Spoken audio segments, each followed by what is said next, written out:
Hello everyone, welcome back to video 2 in our intro to fly tying series. So this is the second fly from the course, and that's a pheasant tail nymph. So as we probably mentioned, this is a great fly for learning kind of how to proportion your flies and keep things kind of distributed along the hook shank and get your proportions for a tail, abdomen, wing case, that kind of thing going. So I'm going to go ahead and get started, and I've just got a 2X nymph hook in there, and I'm using some black thread. And for me, the way that I like to get my reference points is by starting my thread where I want my thorax to begin. So I've left that blank, so basically my body is going to come to the edge of where that thread is, and then it immediately gets me started off right where I want to be. So I'll go ahead and grab a piece of wire here, and this is the same wire we used on the chironomid. And so on this side of the hook, I'm just laying it just like so, and then I'm going to grab it with my thread, and then same thing, pull it out to an angle and just tie it in basically parallel with the hook shank and right back to where that bend starts.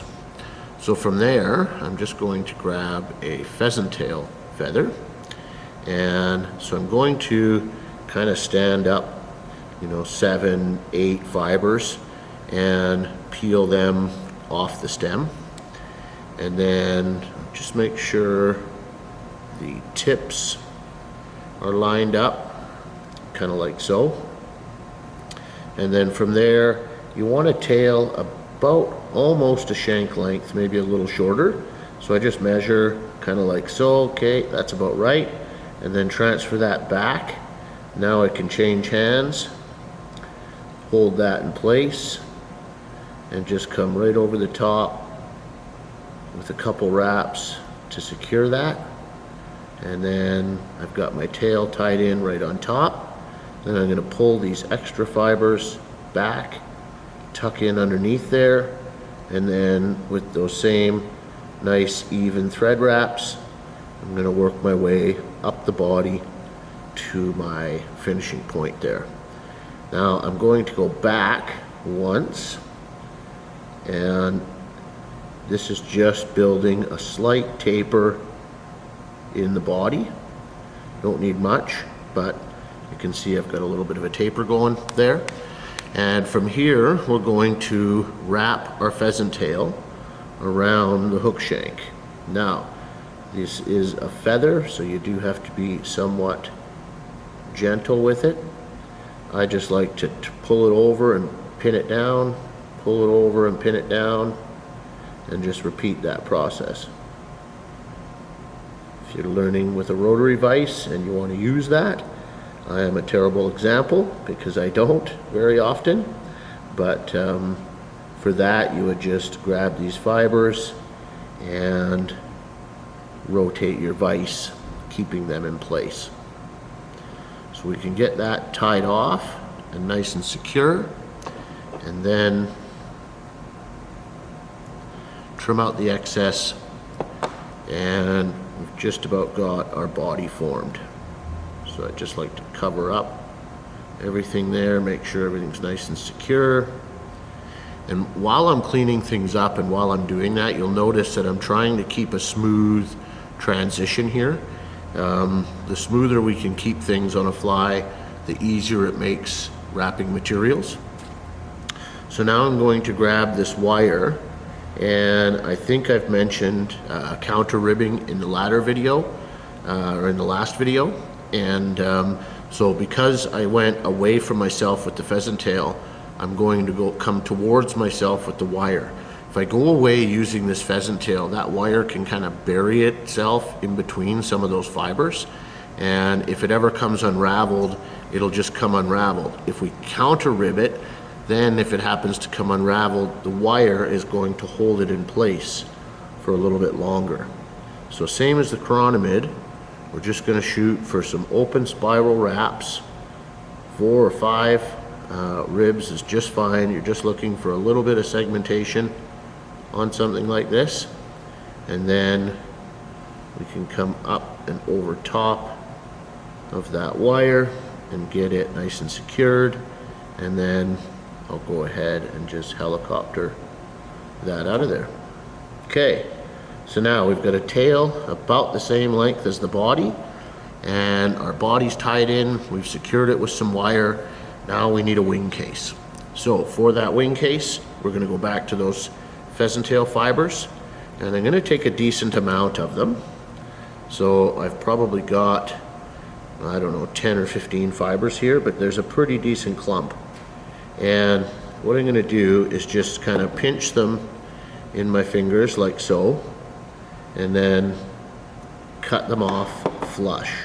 So you can see what I've done there, and that's just going to allow me to tie this in. I'm going to show you a little trick while I'm doing this.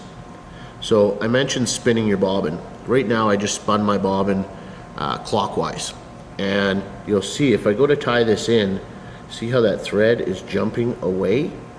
Well, we don't want that because that makes it tough to tie this in. So if we spin it counterclockwise, then when I go to put these fibers on top and lift up, you can see that thread is jumping straight backwards, and I can actually form a loose little loop right over those fibers. Then I can lock them into place and wrap back to where my body started. And all the while I've kept this thorax area nice and smooth. So now I'm just going to pull my wing case over, make sure that I've covered everything up on the back side of it, which it looks like I have. And from there we just need to grab some peacock herl. Okay, so here's some peacock herl. I've got one strand here. Now the very tip of this feather is fairly delicate, so I'll usually come back an inch or two and just trim that off. Then I'm going to tie it in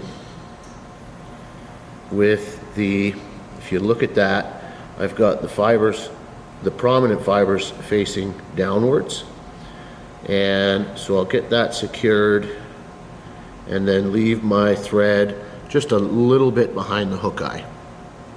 The reason I tied it in that way is because now when I go to wrap, those fibers are standing the way I want them to. So we've got the prominent fibers radiating out, and that is what is going to give us our thorax.